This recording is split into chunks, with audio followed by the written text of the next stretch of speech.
요한복음 15장 1절부터 8절 말씀입니다.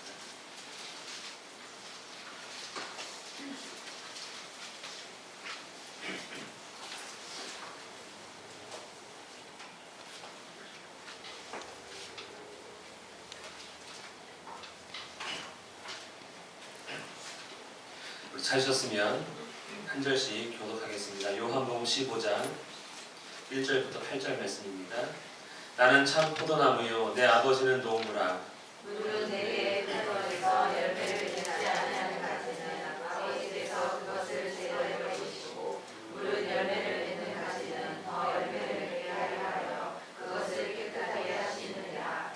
너희는 내가 일러준 말로 이미 깨끗하여졌으니 내 안에 거하라. 나도 너희 안에 거하리라. 가지가 포도나무에 뿌려있지 아니하면 스스로 열매를 맺을 수 없음 같이 너희도 내 안에 있지 아니하면 그러하리라. 나는 포도나무여 너희는 가지라. 그가 내 안에 내가 그 안에 거하면 사람이 열매를 많이 맺나니 나를 떠나서는 너희가 아무것도 할 수 없음이라. 사람이 내 안에 거하지 아니하면 가지처럼 밖에 버려져 마르나니 사람들이 그것을 모아다가 불에 던져 살았느니라.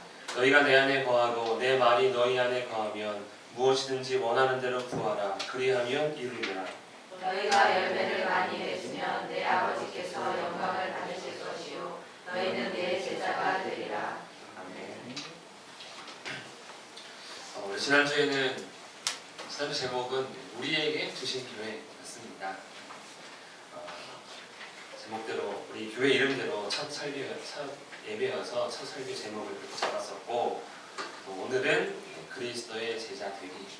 그래서 맨 밑에 우리 교회 표는 아니지만 그런 마음으로 우리가 그리스도의 제자가 되기를 원하는 마음으로 시작했기 때문에 그리스도의 제자 되기. 그럼 다음 주는 뭘까요? 다음 주는 그리스도의 제자 삼기. 이렇게 해서 우리 주신교회 설립 설교 3편을 준비를 하고 있습니다. 어떤 조직이나 모임이든지 그냥 모이는 경우는 없습니다. 돈을 벌기 위한 기업으로도 모이고요, 또 권력을 잡기 위한 정당으로 모입니다. 또 여행을 가기 위해서는 또 여행 동호회에 또 모이기도 하고요, 또 물건을 싸게 사기 위해 공동구매로 또 모이기도 합니다. 아무튼 사람들은 여러 가지 이유로 함께 모여서 어떤 일들을 추구하는 경향이 있습니다. 예수 그리스도의 복음을 듣고 믿는 자들도 이렇게 함께 모였습니다. 우리는 이 모임을 교회라고 부릅니다. 우리가 지난주에 나눴지만 이 교회는 예수님이 중심이기 때문에 그를 향한 믿음이 있어야 되고요, 또 그를 닮아가는 것이기 때문에, 또 그가 세운 교회는 사랑으로 세웠기 때문에 교회 안에 사랑이 있어야 된다라고 말씀을 나눴습니다. 이렇게 우리가 믿음과 사랑을 가지고 교회로 모였습니다. 그럼 교회로 모이는 이유, 또 그 목적이 무엇입니까? 바로 그리스도의 제자가 되기 위함입니다. 우리가 지난주에 고작 교회가 아니라고 했습니다. 이렇게 모이는 것은 사실 세상 보기에는 꽤 고작 교회네 이렇게 모일 수 있는 것이지요. 그러나 우리가 말씀을 나눴지만 놀라운 교회, 엄청난 교회라고 했듯이 그와 마찬가지로 그리스도의 제자는 고작 제자가 아니라 놀라운 제자입니다.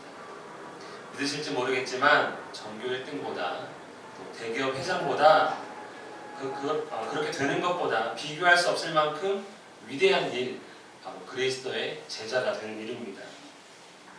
보통 사람들은 위대한 사람들을 보고, 어떤 사람을 보고 야, 저 사람 참 위대하다라고 말할 때에는 많은 사람을 위해 놀라운 업적을 이룬 사람들을 보고 우리는 야, 위대한 사람, 위인이라고 부르는데, 보통 세종대왕이나 우리 이순신 장군을 참 좋아합니다. 여러분, 그리스도의 제자가 세종대왕보다 위대합니까? 이순신 장군보다 위대합니까? 저는 위대하다고 말씀드리고 싶습니다. 위대함과는 전혀 관련 없어 보이지만 그리스도의 제자는 예수님이라는 보물을 가지고 있기 때문에 위대한 것입니다. 고린도후서 4장 7절부터 10절 말씀을 보면 우리가 이 보배를 질그릇에 가졌으니 예수의 생명이 또한 우리 몸에 나타나게 하려 합니다. 또 요한일서 5장 12절 아들 있는 자에게는 생명이 있고. 모든 인생이 죄와 사망 가운데 고통을 받고 있을 때 생명과 안식을 누리며 또 그 생명과 안식을 나타내게 하니 어떻게 위대하지 않을 수가 있습니까? 아무리 위인이라 할지라도 그들은 결국 죄와 사망 가운데 죽음을 맞이하였고 그들이 생명을 보치거나 영원히 살게 하거나 다른 사람에게 안식을 주는 그런 행동은 사실상 없었던 것이지요. 여러분, 어떤 자가 생명을 나타내는 자, 그러면 어떤 자가 곧 그리스도의 제자입니까? 우리 오늘 말씀 8절 말씀을 한 번 더 함께 읽겠습니다. 8절입니다. 시작. 너희가 열매를 많이 맺으면 내 아버지께서 영광을 받으실 것이요 너희는 내 제자가 되리라. 아멘. 우리는 제자입니까? 요즘 세상을 보면 학생은 많아요. 하지만 그 스승을 닮고 싶어하는 제자는 없습니다. 우리 학생들은, 우리 이제 청소년들은 학원이나 학교에 가지만 닮고 싶은 선생님은 없어요. 그들에게 많은 지식을 배워서 시험을 잘 치려고 노력은 하지만 저들처럼 살아야지라고 하는 사람은 잘 없습니다. 즉 학생은 많지만 그 스승처럼 살고 싶은 제자는 없는데, 여러분, 우리는 그리스도의 제자입니까? 우리의 삶을 통해 생명이 나타나고 있습니까? 8절 말씀에 의하면 생명을 나타낸다는 말은 열매가 있다라는 말입니다. 그러니까 우리의 삶에 어떤 열매가 맺혀지면 즉 제자가 되는 것이지요. 여러분, 어떤 열매를 맺을 때 우리는 그리스도의 제자라고 할 수 있을까요? 그것은 바로 생명의 열매입니다. 그냥 우리가 단지 살아있는 것, 우리 육신에 이렇게 움직이는 것이 생명이 아니라 다른 사람을 살릴 수 있는 것들, 그런 것들이 생명이 되는 것이죠. 사실 우리 모두는 다 태어나서 죽음을 향해 달려가고 있습니다. 우리가 살아 움직이지만 결국 죽음을 향해 시간은 흐르고 있는 것이죠. 그러나 그것에 역행하면서 다른 사람을 살리는 것, 나 자신을 살리는 것이 바로 생명입니다. 즉 미움이 아니라 사랑이 나타난다든가, 슬픔이 아니라 희락, 전쟁이 아니라 평화, 분노가 아닌 오래 참음, 또 무자비가 아니라 자비, 배신이 아닌 충성, 냉정함이 아닌 온유, 화가 아닌 절제, 이런 것들이 나타나는 삶이 바로 그리스도의 제자라고 할 수 있습니다. 미움, 슬픔, 전쟁, 분노, 무자비, 배신, 이 모든 것들은 세상에서 아주 비일비재한 늘 일어나는 일들인데, 사랑, 희락, 화평, 참음, 자비, 이런 것들은 잘 보이지 않는데 그런 생명에 관한 것들이 나타나는 자들이 바로 예수 그리스도의 제자, 그리스도의 제자로서 한마디로 본다면 예수님 같은 모습, 예수님 닮은 모습입니다. 우리가 복음서를 읽으면 알겠지만 예수님이 계신 곳에는 항상 기쁨이 있고 화평이 있고 회복이 있었습니다. 여러분, 우리가 그리스도의 제자라면 우리가 있는 곳에는 무엇이 있어야 하는 것입니까? 예수님과 같은 열매가 맺혀져야 하는 것이지요. 지금 현재 우리가 있는 곳, 내가 있는 곳에는 어떤 열매가 열리고 있습니까? 마태복음 7장 21절에 보면 나더러 주여 주여 하는 자마다 다 천국에 들어갈 것이 아니요 다만 하늘에 계신 내 아버지의 뜻대로 행하는 자라야 들어가리라. 즉 열매 없는 제자는 없다라는 것이고요. 또 마태복음 말씀에 의하면 열매 없는 구원도 없습니다. 그러니 구원을 얻는 것, 제자가 되는 것은 똑같은 일입니다. 구원은 받고 제자는 no thank you 하겠습니다, 사양하겠습니다 할 수는 없는 것이지요. 즉 구원은 곧 바로 제자가 되는 일입니다. 우리 1, 2절 말씀, 첫 번째 다시 처음으로 돌아가서 1, 2절 말씀을 함께 읽겠습니다. 시작. 나는 참 푸르나무요 내 아버지는 동무라. 푸른 내게 더 있어 열매를 맺지 아니하는 가지는 아버지께서 그것을 제거해 버리시고, 무릇 열매를 맺는 가지는 더 열매를 맺게 하려 하여 그것을 깨끗하게 하시느니라. 아멘. 제자가 되려면 어떻게 합니까? 말씀에 의하면 내게 붙어 있어야 합니다.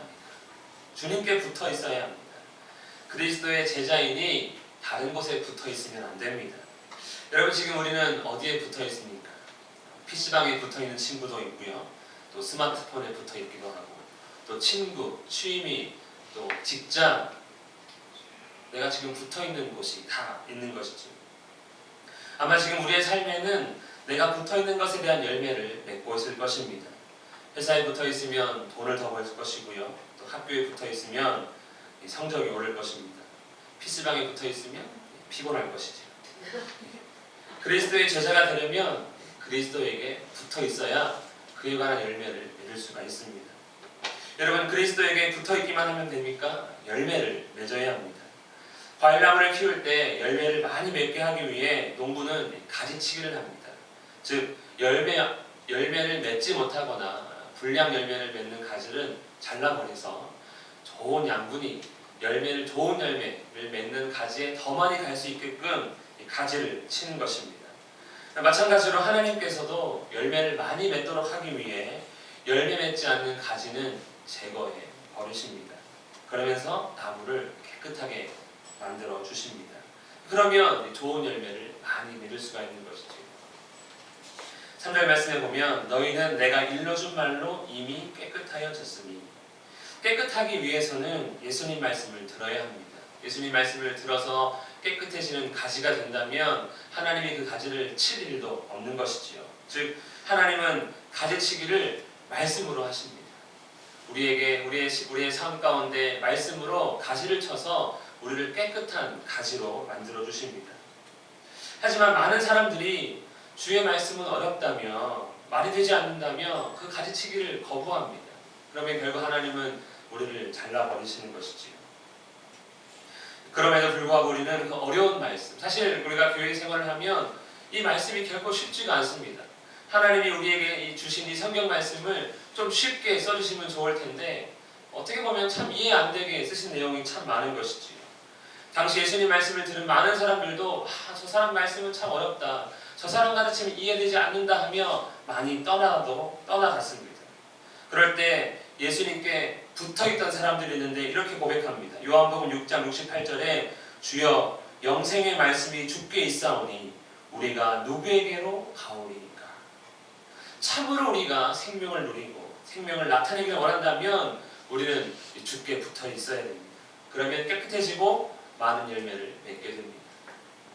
사람들은 생명이 돈에 있다, 권력에 있다, 쾌락에 있다라며 거기에 붙어 있지만 사실 그것은 생명이 아닙니다. 그렇게 착각을 할 뿐이지요. 그러나 우리가 예수 그리스도의 말씀을 들으면 생명이 무엇인지 알게 되고 점점 더 예수님께 붙어있고 싶지 떨어지고 싶은 마음은 들지 않습니다.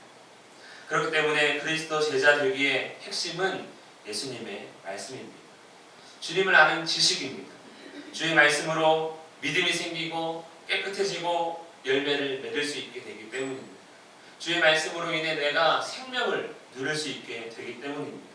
그러므로 우리가 주께 붙어 있어 라는 그 말씀은 말씀을 들어 라는 그런 말씀인 것입니다.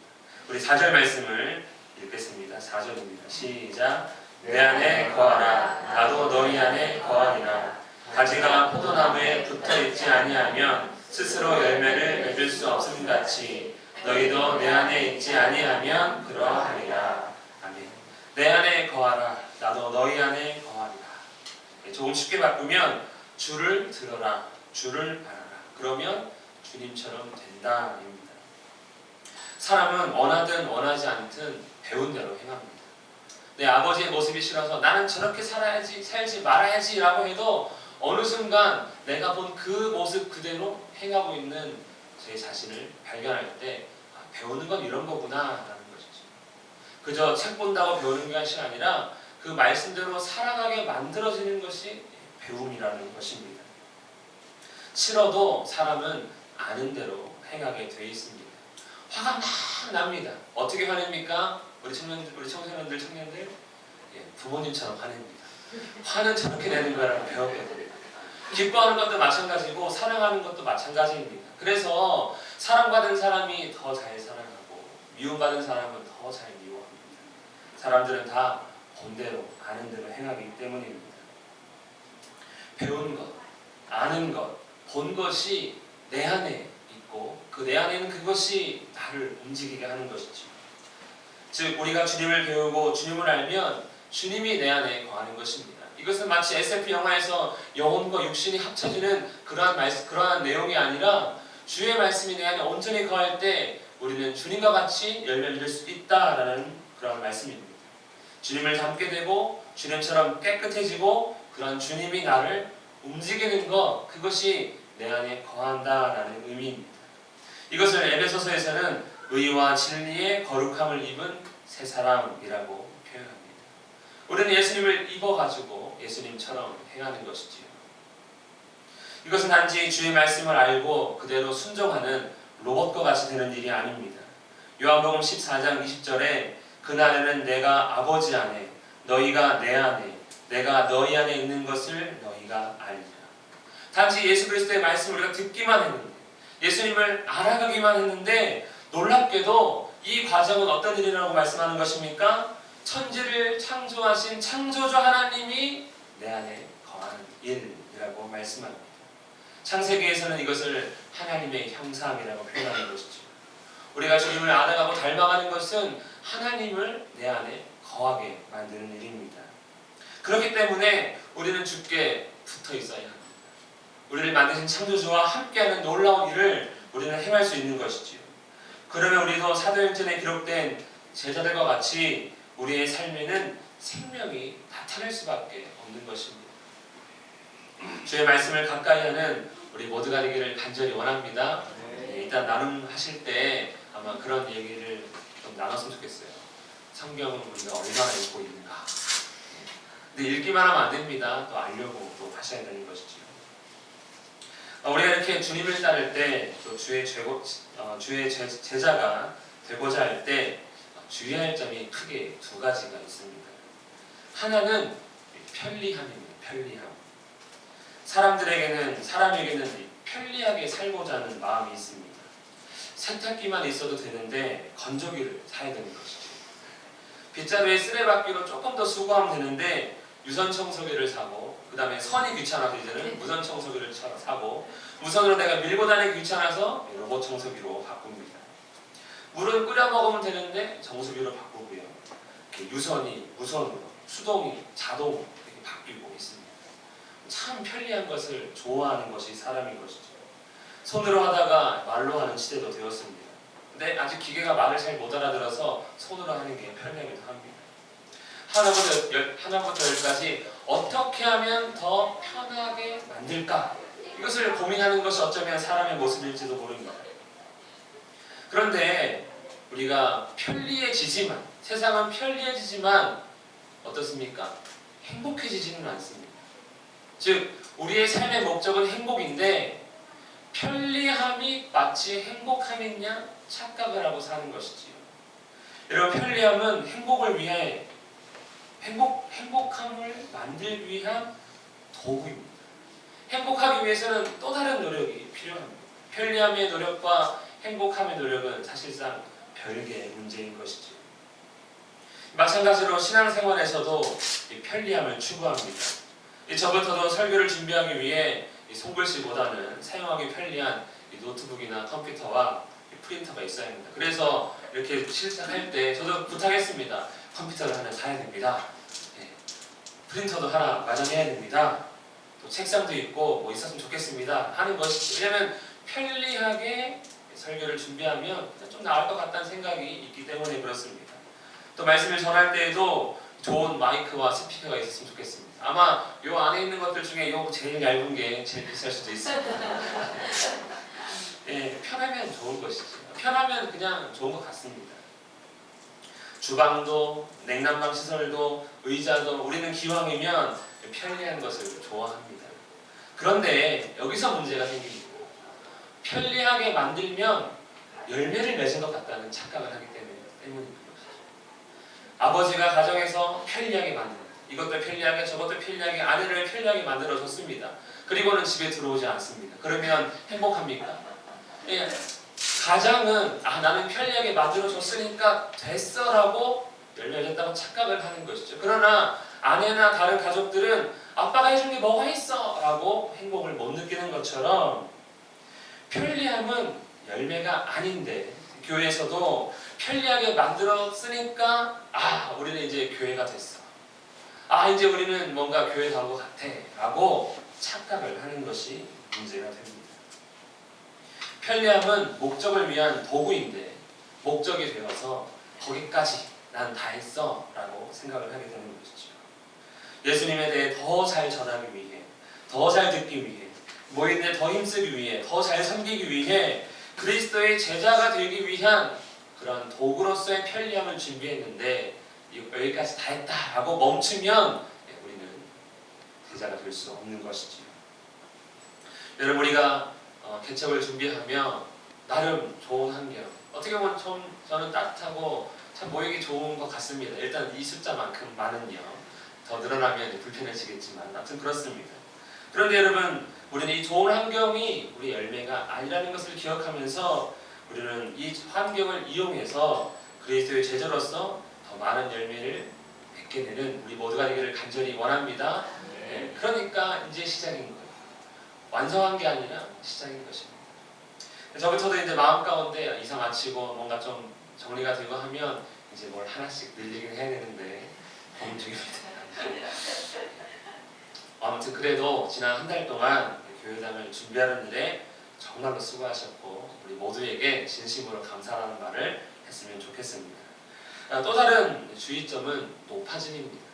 사람들은 기대합니다. 진학, 취업, 이사 등 어떤 일을 할 때 기대를 하는 것이지요.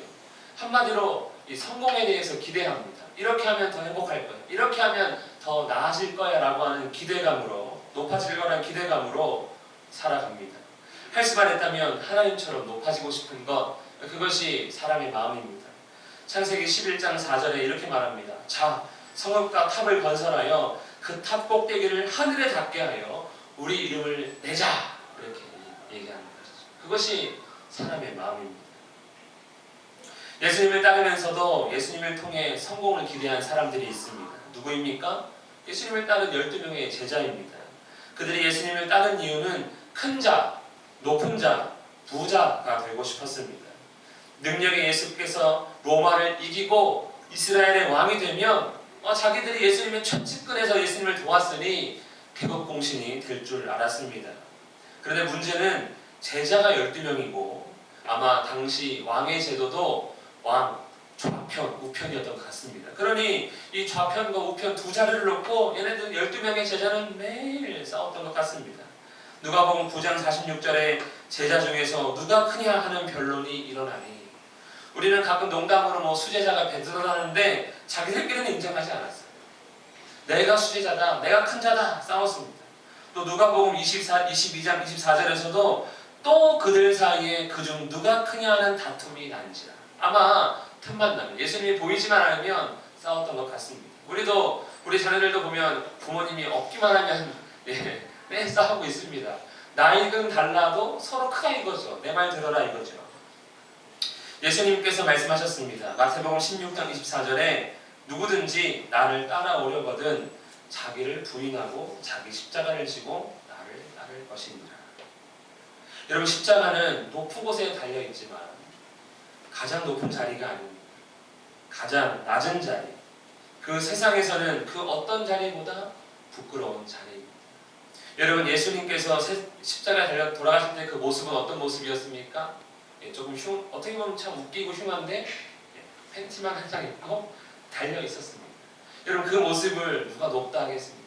가장 부끄럽고 천하고 추한 자리가 바로 십자가인데 그 십자가를 지고 따라가는 것이 그리스도의 제자다라고 말씀하는 것입니다. 그러므로 그리스도의 제자가 된다는 것은 가장 낮은 곳으로 가겠다라고 하는 결정입니다. 부자가 될 수 없음을 깨달은 가룟 유다는 예수님을 은 30에 팔아먹었지요.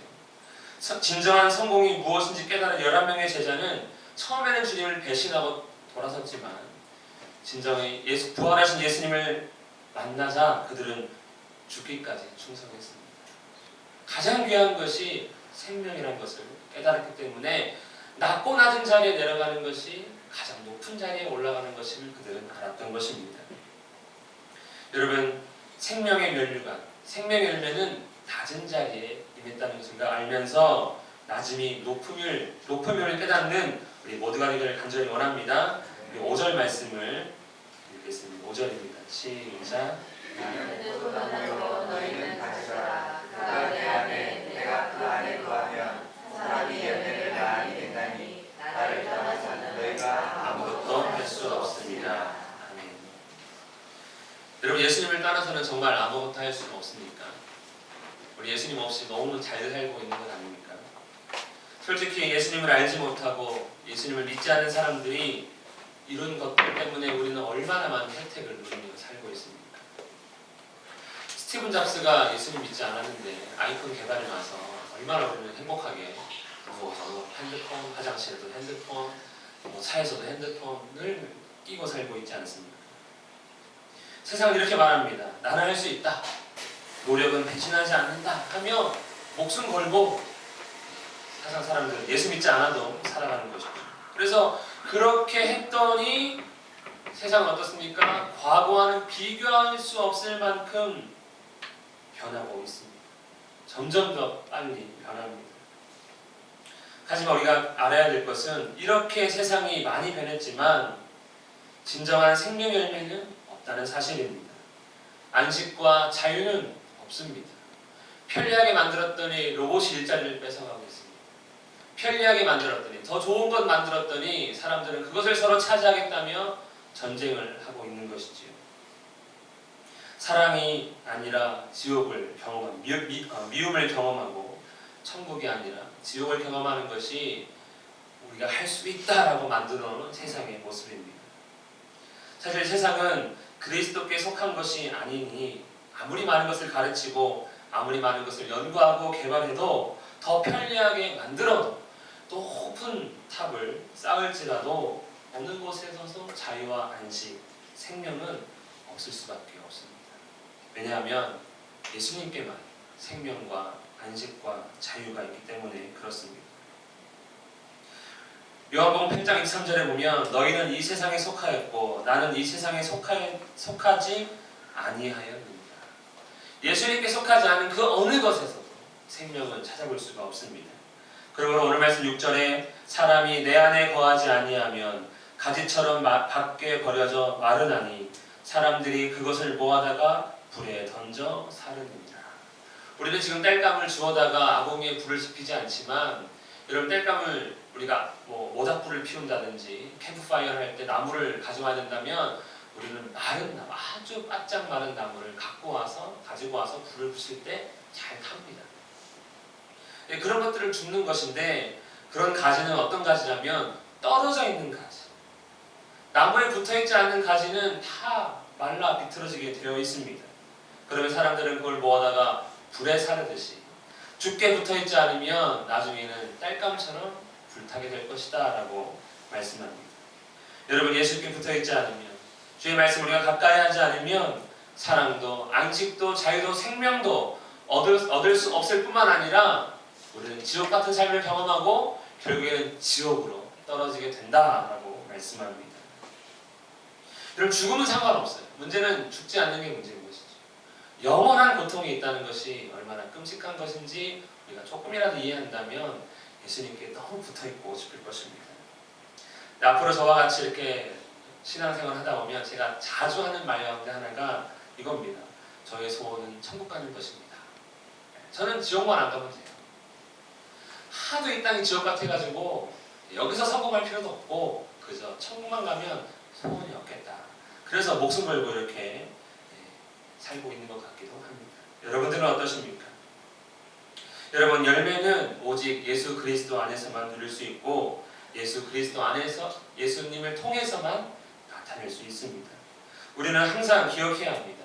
그리스도께 붙어있는 가지가 될 때에만 참된 자유와 안식이 무엇인지 알 수 있고 생명의 열매를 맺을 수 있다는 사실입니다. 저는 우리 모두가 날마다 주의 말씀을 묵상하며 주님을 더욱 알아가며 주님께 붙어있는 우리 모두가 되기를 간절히 원합니다. 그렇게 주님 안에 거할 때 우리는 열매 맺는 그리스도의 제자로서 살 수 있게 됩니다. 우리 마지막으로 7절 말씀을 함께 읽겠습니다. 7절입니다. 시작. 너희가 내 안에 거하고 내 말이 너희 안에 거하면 무엇이든지 원하는 대로 구하라. 그리하면 이루리라. 아멘. 여러분 어릴 때는 저희 집 막내가 그러는데 그냥 막 사달라고 합니다. 뭐 어떤 때는 뭐 100원짜리 껌 사달라고 하다가 어떤 때는 막 100만 원 넘는 거 뭔지도 모르는데 막 사달라고 난리가 납니다. 그런데 어른 되면 그렇게 할까요?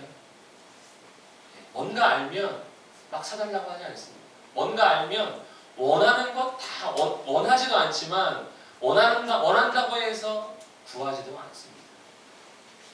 우리가 예수님의 말씀에 감동을 받고 그의 말씀에 붙잡히고 주님이 내 안에 거하시고 내가 주님 안에 거하고 주님을 알아가고 주님을 닮아가면 무엇을 원하게 될까요? 어떤 기도를 하게 될까요?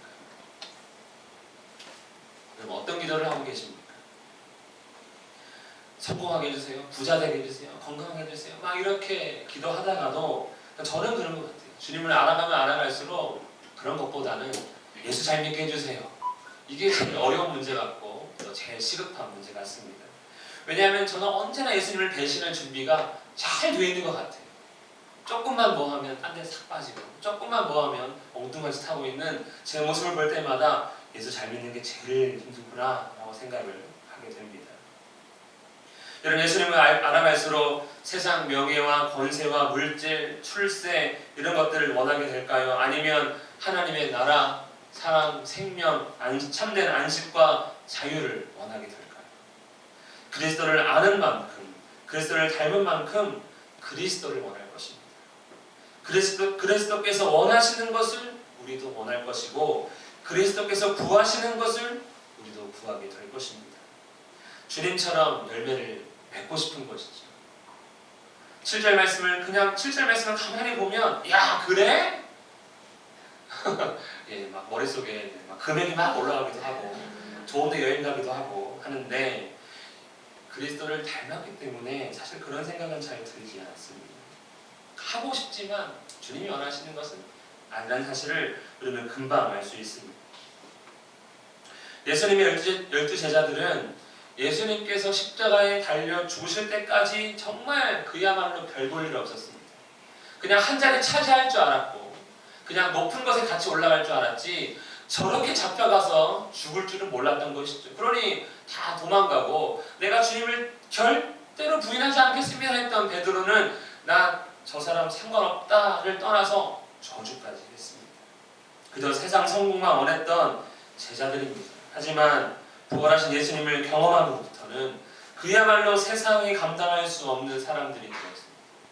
죽음의 위협으로부터도 그들은 굴하지 않았고 예수님을 담대히 증거했습니다.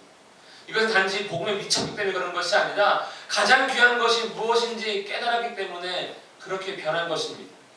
우리가 예수님의 뜻대로 살지 못하는 가장 큰 이유는 단 한 가지입니다. 그것이 귀하다는 사실을 알지 못하기 때문에 그렇습니다. 돈이 귀하고 사람이 귀하고 가족이 귀하고 이런 것들은 내가 알고 있는데 그것보다 더 귀한 것이 복음임을 우리가 알지 못하면 예수님이 죽기 전에 예수님을 따랐던 별 볼 일 없는 제자처럼 우리는 살 수밖에 없는 것이지요. 하지만 그들이 예수님을 그 무엇과도 비교할 수 없는 분임을 발견했을 때에는 감당할 수 없는 사람인 것처럼 우리가 예수님이 어떤 분인지 조금만 더 알게 된다면 우리는 예수님 때문이라도 살아갈 수밖에 없을 것입니다. 마태복음 13장 44절에 천국은 마치 밭에 감추인 보화와 같으니 사람이 이를 발견한 후 숨겨두고 기뻐하며 돌아가서 자기의 소유를 다 팔아 그 밭을 사느니라. 밭을 경작하다가 보물상자를 발견했습니다. 근데 그 땅은 자기 땅이 아니었어요. 주인도 그 보물이 있는 것을 몰랐던 것 같습니다. 그래서 이 밭을 내가 어떻게든 사야 되겠다 돌아 집에 가서 집도 팔고 있는 농도 팔고 TV도 팔고 다 팔아서 그 밭을 사는 것이죠. 그 밭에 어떤 가치가 숨겨져 있는지 알기 때문에 전부를 팔면 이것과는 비교할 수 없는 놀라운 것을 얻을 수 있기 때문에 다 팔아서라도 이 밭을 사는 것입니다. 부활을 발견한 사람이 그 밭을 사고 싶어서 안달이 난 것처럼 우리가 예수 그리스도께서 얼마나 귀한 분인지 놀라운 분인지 안다면 야, 이 인생, 이 배설물 같은 인생 이거 다 버려서라도 주님을 내가 얻어야 되겠다라고 결단할 수밖에 없는 것이죠. 그런 결단한 사람들이 바로 부활하신 주님을 경험한 사람, 또 그리스도의 제자가 되기를 결단한 사람들입니다. 우리가 예수님의 가치, 그분이 정말 세상 그 무엇과도 비교할 수 없는 분임을 알게 된다면 예수님을 누리기 위해, 그 생명을 경험하기 위해, 그 아름다우심을 담기 위해 그에게 붙어있고자 마음과 뜻과 정성을 다하게 될 것입니다. 여러분, 왜 우리는 예수님의 제자가 되어야 합니까? 그냥 적당히 신앙생활하면 되지 않습니까? 그냥 주일날 11시에 왔다가 목사님이 하라는 거 조금 하다가 또 그냥 편하게 한 주 살다가 그렇게 되면 좋잖아요. 또 교회 너무 열심히 다니면 직장에 또 가정에 지장을 줍니다. 학업에도 방해될 것 같고 그런 것 아닙니까? 여러분, 꼭 그렇게 제자가 되어야 합니까? 그러나 우리는 알아야 합니다. 신앙생활을 교회에서만 한다는 것, 이 장소에서만 하는 것이 아니라 그래서 이 장소에 계속 와야 돼서 나의 가정과 생업을 소홀히 하는 것이 아니라 신앙생활은 나의 가정에서, 나의 직장에서, 나의 생활에서 그리스도의 제자가 되는 것이 신앙생활인 것임을 알 때 우리는 교회만 세워가는 것이 아니라 주님 안에서 가정도 세워가고 나의 학업, 생업, 모든 생활이 그리스도 안에서 그 생명으로 세워가게 되는 것이기 때문이라도 우리는 예수님의 제자가 되어야 하는 것입니다. 나의 가정에서 많은 생명의 열매를 맺어 하나님을 기쁘시게 하는 사람, 그 사람들이 바로 그리스도의 제자이기 때문입니다. 성도 여러분, 주께 붙어 있으면, 주의 말씀에 귀를 기울이면 주님을 바로 알게 되고 바르게 믿게 됩니다. 또 바르게 사랑하게 될 것입니다. 그러면 교회는 믿음과 사랑 가운데 굳건하게 세워질 것이고 우리의 생활은 그리스도 안에서 많은 열매로 풍성하게 될 것입니다. 그러므로 우리가 교회로 모이는 목적, 그리스도의 제자 되기입니다. 한 번에 되는 것 아닙니다. 예수님의 제자 12제자도 3년, 몇 년 쫓아다니면서 변해갔듯이 우리도 첫술에 배부르는 것이 아니라 주신 교회를 통해 그리스도의 제자로서 많은 열매로 하나님께 영광을 돌리는 우리 모두가 되기를 예수님의 이름으로 축복합니다. 기도하겠습니다. 살아계신 하나님 아버지, 참으로 그리스도의 제자 되기를 원합니다. 주의 심령을 붙들어 주시고 정말 예수 그리스도께서 그 무엇과도 비교할 수 없는 놀라운 분임을 알게 하셔서 주를 위해 우리 모든 것을 다 바쳐서라도 주님을 얻는 우리 모두가 되게 하여 주시옵소서. 예수님의 이름으로 기도합니다. 아멘.